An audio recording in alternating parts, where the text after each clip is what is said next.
Hi friends, स्वागत है आपका मनुमैनिया स्टडी पे। मैं मनमोहन सिंह आप लोग का स्वागत करता हूं जैन धर्म के इस दूसरे और अंतिम वीडियो में। तो पिछले वीडियो में जो हमने जैन धर्म के बारे में पढ़ा था, तो उसमें मूल रूप से हमने जो जैन धर्म की ऐतिहासिक पृष्ठभूमि थी, जिसके अंतर्गत जैन धर्म किन परिस्थितियों में किस प्रकार से प्रचार प्रसार करता है उसको समझा था। और साथ ही साथ जो उनके संस्थापक या प्रथम तीर्थंकर थे, अरे ये ऋषभ देव या उनको आदिनाथ कहा जाता था, उनके बारे में पढ़ा था। और अंततः हमने देखा था कि जो महावीर स्वामी थे उनके व्यक्तिगत परिचय क्या था और जो उनकी महत्वपूर्ण एवं मूलभूत जो शिक्षाएं एवं मान्यताएं थी उनको पढ़ा था। तो आज का जो हमारा वीडियो है, इसके माध्यम से जो जैन संगीतियाँ हुई थी, जिस प्रकार बौद्ध संगीतियाँ हुए थे, सभाएं हुई थी, तो जैन संगीतियाँ भी हुई थी, तो उनको पढ़ना है। जो जैन संघ है वो क्या थे, उनके बारे में समझना है। उसके साथ ही साथ हम देखेंगे कि जैन साहित्यों की रचना किस प्रकार हुई और वो उन रचनाओं में कौन कौन से आगम का क्या रोल है उसको समझेंगे। और अंततः हम जैन धर्म का प्रभाव देखेंगे। और उसके साथ ही जो बौद्ध धर्म एवं जैन धर्म जब हमारा कंप्लीट हो जाएगा, तो उसमें हम देखेंगे कि जैन और बौद्ध धर्म में दोनों धर्मों में समानताएं क्या थी और विषमताएं क्या थी, इनको समझना है। तो आइए शुरू करते हैं जैन धर्म का दूसरा पार्ट, जिसके अंतर्गत हम जैन संगीतियाँ या सभाओं को पढ़ रहे हैं। तो ठीक उसी प्रकार जिस प्रकार बौद्ध धर्म में कुछ बदलाव हुए थे महावीर स्वामी के मृत्यु के बाद, जैन धर्म को देखें तो इसमें भी जो हमारा संगीतियाँ या सभाएं हुई थी, तो वो पहला संगीति देखें अगर जैन संगीति, तो इसका जो समय है वह 4th BC में हुआ था। इसकी जो स्थान थी कहाँ पर हुआ था, तो यह पाटलिपुत्र में हुआ था। इसके संरक्षक कौन थे, तो उस समय चंद्रगुप्त मौर्य थे। और इनके बारे में देखा जाए तो यहाँ पर जो अध्यक्ष हैं, तो अध्यक्ष स्थूलभद्र थे, जो कि भद्रबाहु के शिष्य रहते हैं। और इस जो पहली संगीति हुई थी, इसमें 12 अंग जो जैन आगम है, उसी आगम के अंतर्गत जो 12 अंग जैन साहित्य है, उसमें 12 अंग की रचना की गई थी। तो वो देखेंगे जब हम साहित्य पढ़ेंगे तब। और जो दूसरी जैन संगीति हुई थी वह 6ठी AD में हुई थी, अर्थात 6ठी शताब्दी के 512 AD में हुई थी। और हुआ कहाँ था, तो यह गुजरात के वल्लभी में हुआ था। और इसके जो अध्यक्ष है, तो इसमें 2 नाम मिलता है, दोनों को याद रखेंगे, देवर्धि गण और क्षमा श्रवण, तो ये नाम याद रख सकते हैं। और इसी के बाद देखें तो जो जैन धर्म था वो श्वेतांबर एवं दिगंबर 2 संप्रदायों में विभक्त हो गया।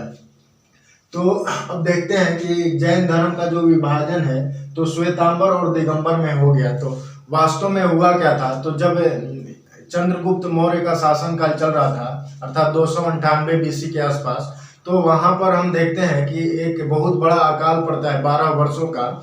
और उस समय ये जो भद्रबाहु थे, ये कुछ जैन मुनियों को लेकर के श्रवणबेलगोला कर्नाटक चले जाते हैं धर्म को बचाने के लिए। और जब वहां से वापस आते हैं तो मगध में क्या पाते हैं ये कि जो स्थूलभद्र थे, जो कि भद्रबाहु के शिष्य थे, और उन्हीं के संप्रदाय में उनके साथ में एक नया संप्रदाय का उदय हो चुका था जैन धर्म में, जो था श्वेतांबर। तो जब भद्रबाहु आते हैं तो वो देखते हैं कि बहुत सारे जो चीजें हैं उनमें बदलाव किया जा चुका है, बहुत सारी मान्यताएं हैं जिनमें कुछ चेंजेस ला करके अपने तरीके से, अर्थात वो बदलाव को मान रहे थे, बदलाव को अपने अंदर समाहित होने दे रहे थे।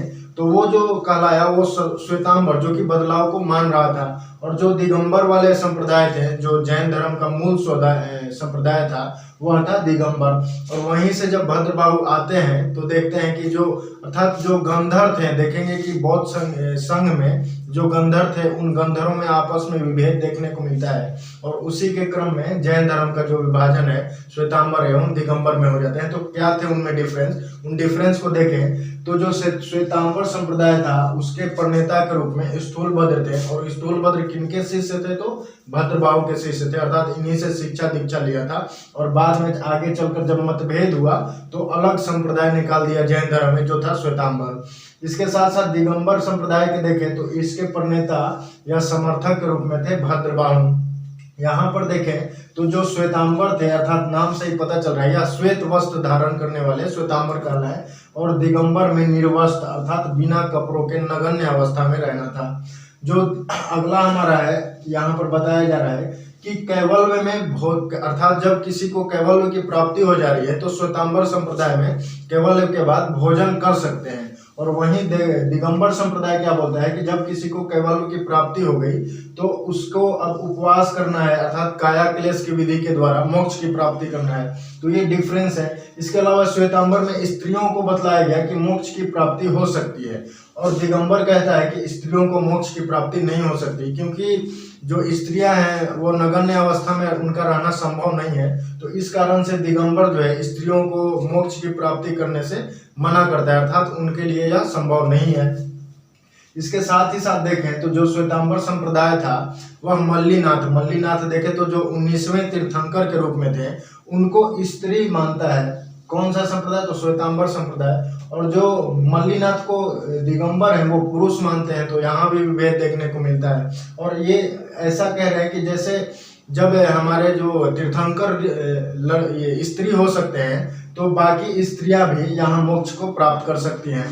तो इस प्रकार जैन ग्रंथ को यदि देखा जाए तो जैन ग्रंथ आगम जो है उसको श्वेतांबर संप्रदाय स्वीकार करता है, जबकि दिगंबर बोलता है कि जो आगम है वह अपना मूल रूप महावीर के कैवल्य के प्राप्ति के साथ खो चुका है। तो ये जो मेन डिफरेंस थे।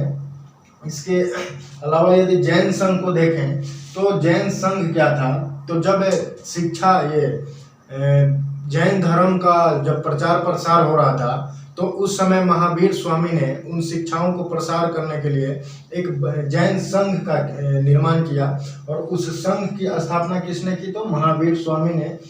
और उसमें 11 गण बनाए गए।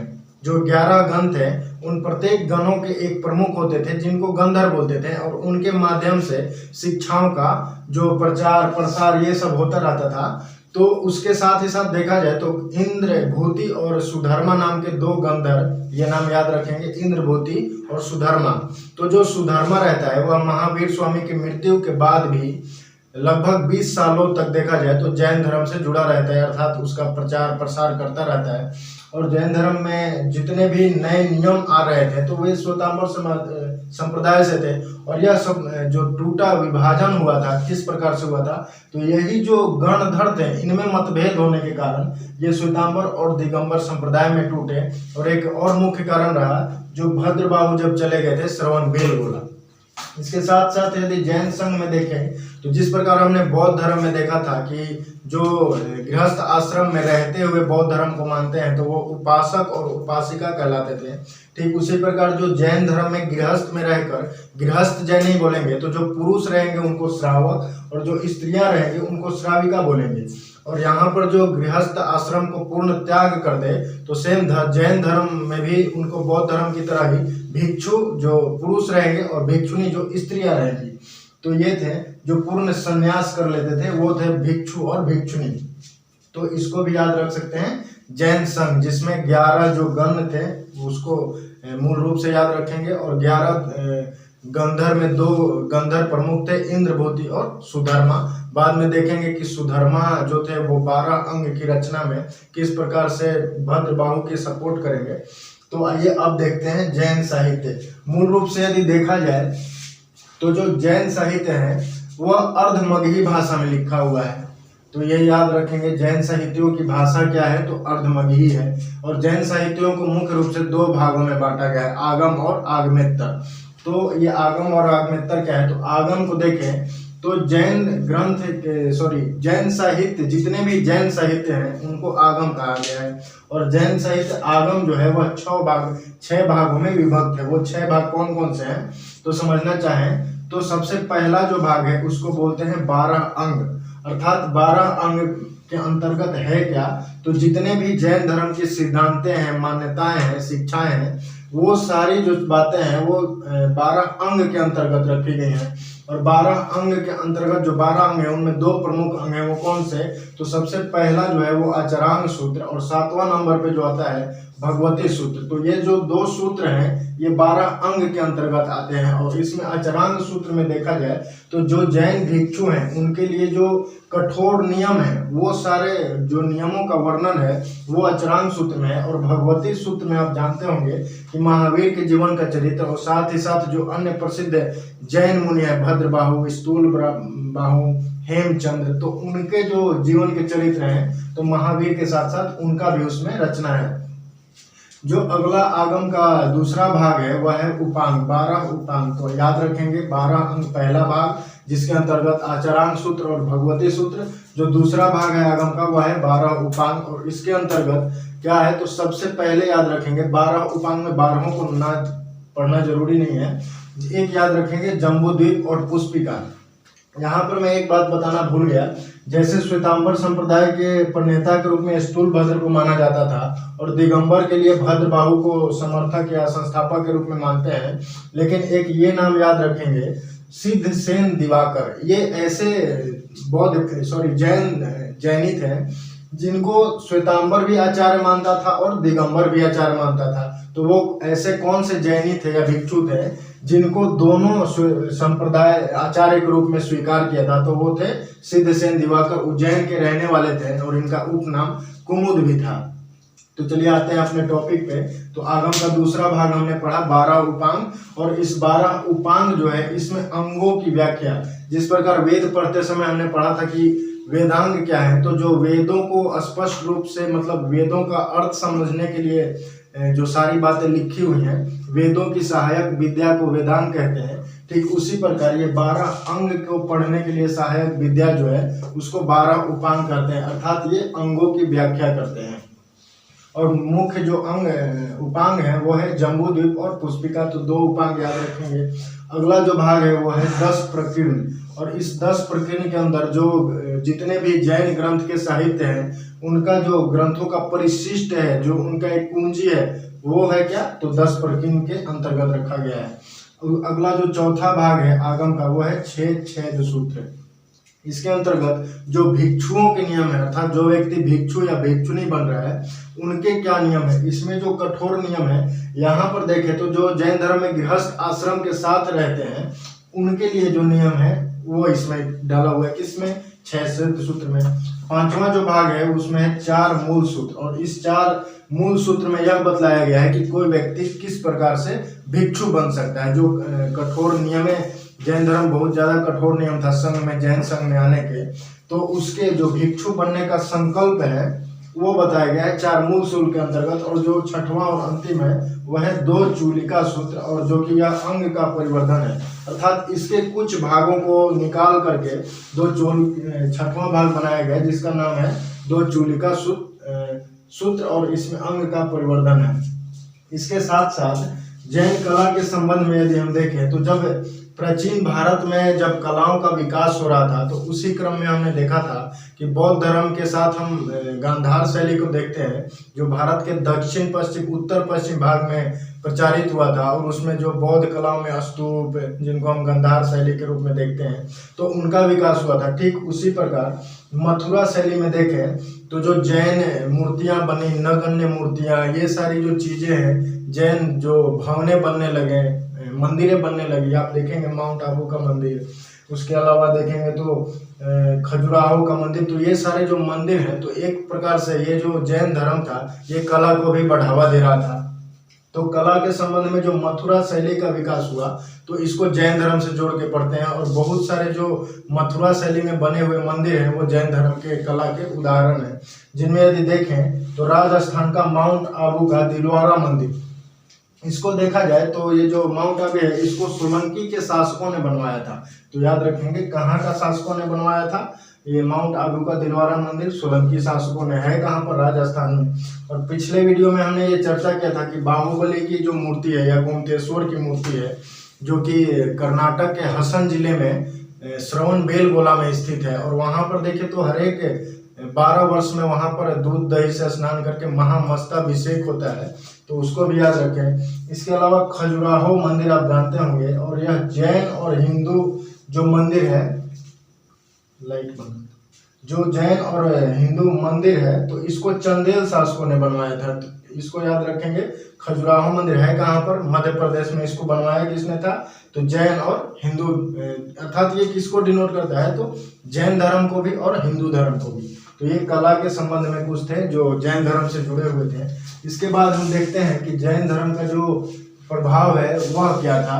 तो जिस प्रकार बौद्ध धर्म भी राजनीतिक, सामाजिक, उसके साथ साथ सांस्कृतिक और धार्मिक क्षेत्र में सुधार किया, अर्थात सामाजिक सद्भावना का उदय होना, धार्मिक रूप में देखें तो धर्म के रूप में अनेक छोटे छोटे जो उपजाति थे, उप समुदाय थे, उनका विकास होना, विश्व शांति कायम होना। उसके साथ ही साथ हमने देखा था कि हिंदू धर्म में सुधार होता है इन धर्मों को देख करके। तो ये सारी चीजें जो हैं इस यहाँ पर भी देखने को मिलती हैं जैन धर्म में। उसके आगे यदि हम जैन धर्म और बौद्ध धर्म में तुलना करें कि आखिर वो कौन सी चीजें थी जो जैन धर्म और बौद्ध धर्म दोनों में इंटरसेक्शन है, अर्थात जो दोनों में देखने को मिलती हैं, तो आइए देखते हैं। सबसे पहली समानता धर्म प्रवर्तक का। तो हमने देखा था कि जो बौद्ध धर्म के प्रवर्तक थे महात्मा बुद्ध, तो वो भी एक ज्ञात क्षत्रिय कुल से थे, शाक्य मुनि थे। और ठीक उसी प्रकार हमने इनके बारे में पढ़ा कि ये भी जो है क्षत्रिय थे। तो ये जो क्षत्रिय धर्म प्रवर्तक के रूप में दोनों का क्षत्रिय होना, एक ये समानता था। दूसरा है अनीश्वरवाद, अर्थात बौद्ध धर्म और जैन धर्म दोनों ईश्वर में विश्वास नहीं रखते हैं। बौद्ध धर्म जहाँ महात्मा बुद्ध को मानता है ईश्वर के ऊपर, वहाँ जहाँ हमने देखा था कि उसका विभाजन हुआ था, और यहाँ पर भी देखें तो इसमें भी अनीश्वरवाद की चर्चा मिलती है। वैदिक धर्म के विरोध में दोनों का समानता देखने को मिलता है, अर्थात कर्म कांड के विरोधी हैं, वैदिक जो ग्रंथ हैं उनके विरोधी हैं। तो ये वैदिक धर्म के विरोध में दोनों देखने को मिलेंगे। इसके साथ ही साथ जाति प्रथा और लिंग भेद की निंदा बौद्ध धर्म और जैन धर्म दोनों करते हैं। उपदेश की जो भाषा थी, एक ये समानता है। उपदेश की भाषा दोनों में देखा जाए तो अलग भाषा तो अलग अलग है, लेकिन जो भाषा है वह जनमानस को समझने के लिए आसान भाषा थी। तो जो हमने देखा था कि बौद्ध धर्म का प्राकृत पाली भाषा और जैन धर्म का जो प्राकृत भाषा है, तो वह जनमानस के लिए समझने के लिए आसान भाषा थी। तो भाषा की भी इनकी समानता है।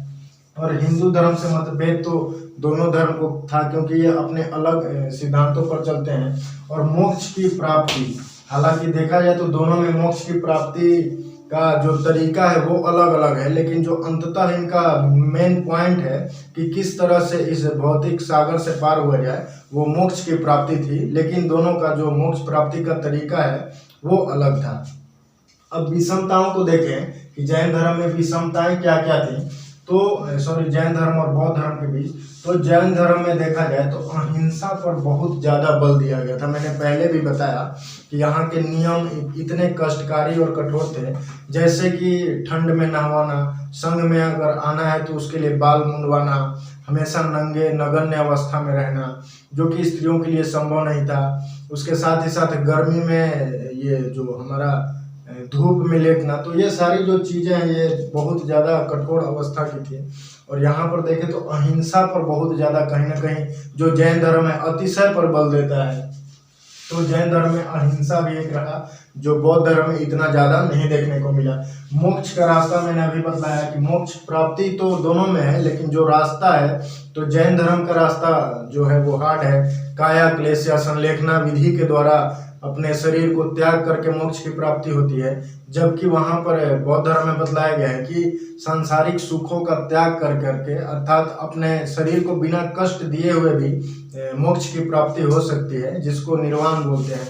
उसके बाद जैन धर्म में देखें तो ये आत्मावादी पर विश्वास करता है कि जो आत्मा है अपने कर्मों का फल भोगने के लिए बार बार पुनर्जन्म लेते रहती है। वहीं बौद्ध धर्म जो है वह अनात्मावादी पर विश्वास करती है, अर्थात इनका आत्मा का कोई लेन देन नहीं, अर्थात शरीर का जो पुनर्जन्म तो होता है, लेकिन ऐसा नहीं है कि जो कर्म किए हैं उसी को भोगने के लिए होता है। अर्थात इंसान दूसरे जन्म में भी फिर से जो क्रियाएं हैं, धर्म है, जो सत्य है, अहिंसा है, उस पर चल करके फिर से भव सागर को पार कर सकता है। तो ये अनात्मावादी पर बल देता है बौद्ध धर्म, और आत्मावादी पर बल देता है जैन धर्म।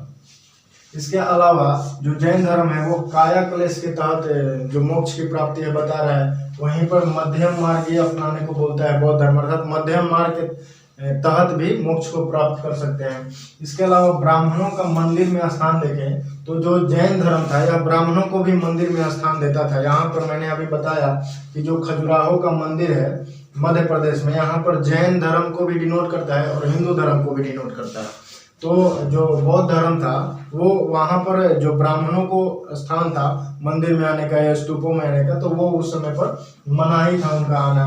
और प्रसार क्षेत्र देखें तो जो जैन धर्म का प्रसार क्षेत्र है वो केवल भारत तक ही सीमित है, और वहीं पर जो बौद्ध धर्म है उसका प्रसार हमने देखा था कि थाईलैंड, श्रीलंका, मतलब भारत से अन्य विदेशों में भी हुआ था। और मूर्ति पूजा को देखें तो मूर्ति पूजा तो दोनों में देखने को मिलता है। यहाँ पर हम श्वेतांबर संप्रदाय में भी मूर्ति पूजा हो रहा है, और हमने देखा था कि बौद्ध धर्म में भी मूर्ति पूजा का प्रचलन हो गया था। और वहीं पर देखें तो जो मूर्ति पूजा में जो डिफरेंस दिखता है, तो बौद्ध धर्म में ऐसा नहीं है कि नगण्य मूर्ति, जैन धर्म में नगण्य मूर्ति पूजा है और बौद्ध धर्म में कपड़ों के साथ मूर्ति पूजा है, तो ये भी एक डिफरेंस है। और यदि प्रतीक चिन्ह को देखें कि जो तीर्थंकर आए थे उनके प्रतीक चिन्ह क्या थे, तो उनसे भी जोड़कर मैंने पहले भी बताया था, फिर भी देखते हैं। तो ऋषभ देव का जो प्रतीक चिन्ह था या सांड या वृषभ था, जो आदिनाथ थे उनका गज या हाथी था, और जो अरिष्ट नेमि थे जो कि 23वें तीर्थंकर थे, तो इनका जो था वो था शंख, सॉरी ये पार्श्वनाथ 23वें थे, और जो पार्श्वनाथ का प्रतीक चिन्ह है वह था सर्प का फन या सांप भी रहे तो चलेगा, और महावीर स्वामी का शेर या सिंह, तो इसको भी याद रख सकते हैं। तो प्रतीक चिन्ह को लेकर के कभी कभी सवाल पूछे जाते हैं। इसके साथ साथ हम देखते हैं कि जैन धर्म आखिर वैसे कौन से कारण रहे जिसके कारण जैन धर्म का अंततः पतन हो गया। तो यहाँ पर देखें तो जो वैदिक धर्म का प्रवेश होता है जैन धर्म में केवलों को प्राप्त करने के लिए तंत्र मंत्र जादू टोना का प्रयोग करना, उसके कारण भी यह पतन का कारण बनता है। अतिशय पर बल, मैंने पहले भी बताया, जो जैन धर्म में अतिशय पर बल देता है, किसी भी चीज को करने को, संघ में आने के लिए बाल मुंडवाना है, अनिद्रा करना है, रात भर जागना है, ठंड में ठंडे पानी से नहाना है, गर्मी में धूप में लेटना है, तो ये जो सारे महंगे बिस्तर पर नहीं सोना है, तो ये सारे जो थे अतिशय पर बल देते थे। संघ में आने की कठोर जो शर्तें थी उसके कारण भी लोग इससे दूर भागते थे। और उसके साथ साथ जब बौद्ध धर्म अस्तित्व में था और बौद्ध धर्म की जो रास्ताएं थी वो सरल थी जैन धर्म के मुकाबले, तो लोग ये भी कारण था कि जैन धर्म से हटने लगते हैं। और ब्राह्मण धर्म का जब पुनरुत्थान होता था, जिसको हमने बौद्ध धर्म के अंतर्गत भी पढ़ा था, तो यह भी एक कारण रहता है। इसके अलावा हमने देखा था कि संस्कृत जो भाषा है, तो वहाँ पर भी संस्कृत भाषा एक पतन का कारण बनी थी, और जैन धर्म में भी संस्कृत भाषा एक पतन का कारण बनी थी। तो इस प्रकार हमने जैन सभाओं को समझा। जैन धर्म का जो विभाजन था श्वेतांबर दिगंबर, श्वेतांबर को कौन मानते थे? स्थूलबद्ध प्रणेता थे, और जो दिगंबर था उसके भद्रबाहु। उसके बाद जैन संघ में 11 गण और 2 गंधर्व पुष्य जो सुधर्मा थे वो कौन थे? यहाँ पर याद रखेंगे जो 12 अंग है इसको किसने संकलित किया था? तो जो सुधर्मा थे, जो अंतिम में उनके जो सपोर्टर के रूप में थे, गंधर्व के रूप में थे महावीर स्वामी के, तो उन्होंने इसका जो संकलन है किया था 12 अंग का। और जैन साहित्यों को आगम बोलते हैं, जितने भी ये सारे आप जैन साहित्य देख रहे हैं वो आगम है। कला के संबंध में मथुरा शैली का विकास होता है, उसके साथ जैन धर्म का प्रभाव भी वही रहता है जो बौद्ध धर्म का था। विश्व शांति कायम करना, धर्म का विकास करना, विश्व में भारतीय धर्म की प्रसिद्धि होना, तो ये सारे कारण रहे। समानताएं विषमताएं भी देखा आपने। जो प्रतीक चिन्ह है यहाँ से भी सवाल पूछे जाते हैं, और पतन के कारण आप आंसर राइटिंग में लिख सकते हैं। तो आशा करता हूँ ये वीडियो अच्छा लगा होगा। तो मिलते हैं अगले वीडियो में जो हमारा नया टॉपिक होगा। तो वीडियो अच्छा लगे तो लाइक करें, सब्सक्राइब करें और दोस्तों के शेयर करें। Thank you.